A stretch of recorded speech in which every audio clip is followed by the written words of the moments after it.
Mengerikan teman-teman, mengerikan. Gara-gara video tadi, KDM gubernur yang viral itu mendapat sorotan dari netizen ya. Dituduh sebagai gubernur yang sesat, gubernur menyesatkan, dan tuduhan-tuduhan lain sepihak dari netizen.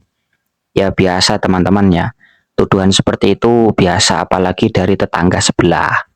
Yang kurang mendalami fikih, ngertinya cuman kalau nggak ada dalil, nggak ada contoh, ya sudah masuk kategori bid'ah. Kalau masuk kategori bid'ah berarti sesat. Kalau sesat pasti masuk neraka. Itu sudah biasa. Apalagi praktek sholat Jumatnya memang cukup asing di masyarakat. Menyediakan muadzin sampai 4 orang, adzan secara bersamaan dan berirama. Ini jarang terjadi teman-teman di masjid-masjid lain. Lumrahnya muadzin itu ya cukup satu. Kalaupun lebih dari satu paling dua. Muadzin pertama dan muadzin tsani biasanya berbeda. Paling pol seperti itu kegiatan sholat Jumat. Tidak sampai menyediakan 4 muadzin secara bersamaan. Namun ini kan keawaman kita. Bisa saja memang di masjid itu sudah menjadi tradisi turun-temurun dari sebelum adanya mikrofon, belum ada speaker. Di sana memang menyediakan muadzin sampai 4 karena masjidnya besar misalnya. Bisa saja seperti itu.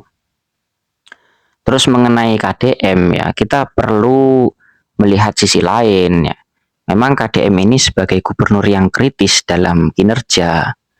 Tapi ketika datang di masjid untuk melaksanakan sholat Jumat, maka KDM ini statusnya ya warga biasa begitu. Yang tidak memiliki kompetensi dalam mengelola kegiatan sholat Jumat. Tentu kegiatan sholat Jumat itu sudah ada PJ-nya ya, sudah ada orang-orang yang bertanggung jawab. Bisa saja takmir ataupun ustadz, kiai yang menjadi pembimbing penasehat di masjid tersebut. Mungkin yang perlu kita pertanyakan adalah apakah muadzin 4 orang dengan irama yang sama ini sudah menjadi tradisi sejak dulu, atau apakah ini memang sudah keputusan final, atau kegiatan ini hanya baru-baru saja begitu loh. Karena mungkin mikrofonnya mati, masjidnya luas sehingga memerlukan muadzin lebih dari satu, kan bisa saja seperti itu. Nah, kalaupun misalnya ini sudah menjadi tradisi turun-temurun dan perlu ada perbaikan, ya kita berikan ruang teman-teman ya, kita sampaikan sebenarnya seperti ini konsep yang diajarkan oleh para ulama. Misalnya kita teman-teman ya, kita ngaji di mazhab Syafi'i, ini salah satu kitab saja. Bisa dengan kaji di kitab-kitab yang lain, misalnya rujuk ensiklopedia Islam ataupun yang lainnya. Di dalam kitab Nihayatul Muhtaj itu ada ibarat kutipan dari Imam Syafi'i yang berbunyi wa uhibbu ayyu adzina muadzinun wahidun idza kana alal mimbar la jama'atul muadzinin. Imam Syafi'i sendiri ya itu sebenarnya lebih menyukai, lebih merekomendasikan ketika imam itu di mimbar itu yang azan cukup 1 orang. Jadi kan kalau kegiatan sholat Jumat setelah imam itu uluk salam biasanya itu duduk. Nah ketika duduk itu ada azan. Imam Syafi'i lebih merekomendasikan, lebih setuju ketika muadzinnya cuma 1, bukan muadzin secara berjamaah. Kenapa? Hal ini cukup beralasan ya dari Imam Syafi'i. Li'annahu lam yakun li Rasulillahi sallallahu alaihi wasallam illa muadzinun wahidun. Karena yang masyhur ketika zaman Rasulullah sallallahu alaihi wasallam, beliau itu muadzinnya cuma 1 ketika sholat Jumat. Begitu teman-teman. Fa'in adzanu jama'atan karahtu dzalika, katanya Imam Syafi'i.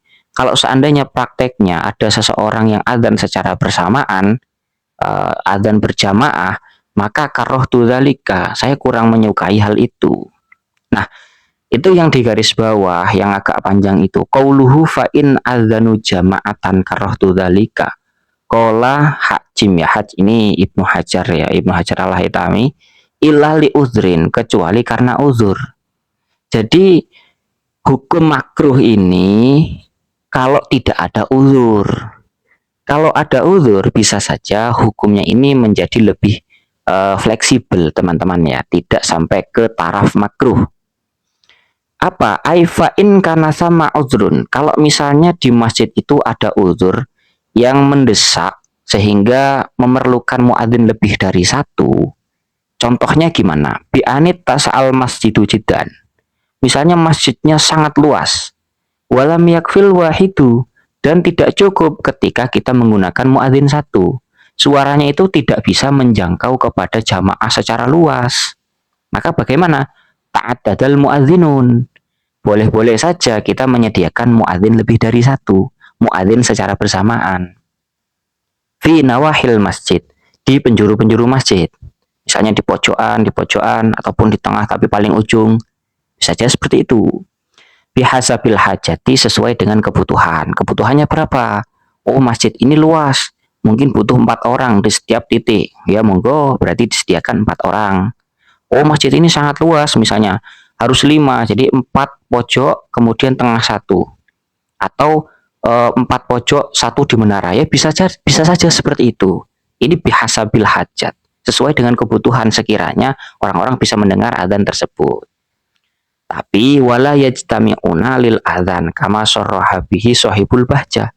Tapi mereka tidak boleh berkumpul dalam satu tempat. Ini mazhab Syafi'i ya. Ini saya perlu tekankan, saya harus garis bawahi, ini menurut mazhab Syafi'i. Jadi kalau misalnya menyediakan muadzin lebih dari satu, itu mestinya tidak berkumpul. Nah, tidak seperti yang ada dalam video tadi. Tapi kita tidak bisa menyudutkan video tadi itu positif salah, belum tentu teman-teman ya. Mungkin bisa teman-teman carikan di perbandingan mazhab, karena ini ya tidak mungkin saya bahas secara panjang di video ini. Bisa jenengan cari misalnya di Musu'ah atau Fikih ala Madzahibil Arba'ah dan yang lain-lain. Yang jelas kalau misalnya kita mengikuti konsekuensi mazhab dari Imam Syafi'i yang kita ikuti mayoritas di Indonesia, maka seperti inilah contohnya, seperti inilah kriteria yang diajarkan oleh ulama.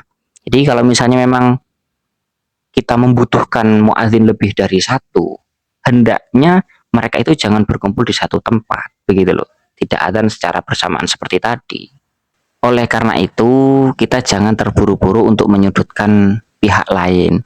Bisa saja keputusan daripada takmir masjid ataupun pengurus masjid tersebut sudah menjadi keputusan yang paling kuat, begitu loh. Semoga bermanfaat. Wallahu a'lam bishawab.